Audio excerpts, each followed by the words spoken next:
So Sharyn, you had the experience of growing up without an Aboriginal language. How did that come about? Well, I came back with my mother.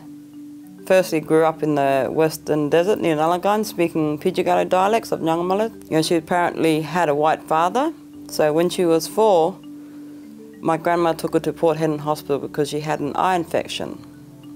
They told my grandmother they would keep her in overnight and she should come back the next day. But the next day, my mother was on a boat with other Aboriginal children heading for Macumba Mission. At Macumba Mission, she lost her language, her birth name and her family. Years later, when she found her mother again, she didn't have the language to connect with her and build a relationship. My grandmother had very little English, and after being taken away, English was all my mother had. Did you notice not having an Aboriginal language growing up? Did it affect you? Yes, it did affect me, because when I first came to Rowan in my teens, I found myself among people who had more than one language. I felt isolated and different because I only had English.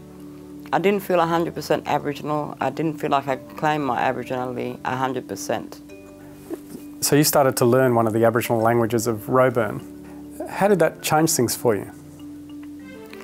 It changed a lot of things. I was married to a very traditional Indjibarndi man, and together we raised 4 boys at Rowan and Nguruwana community. At Nguruwana, people spoke the Indjibarndi language, so I started to learn.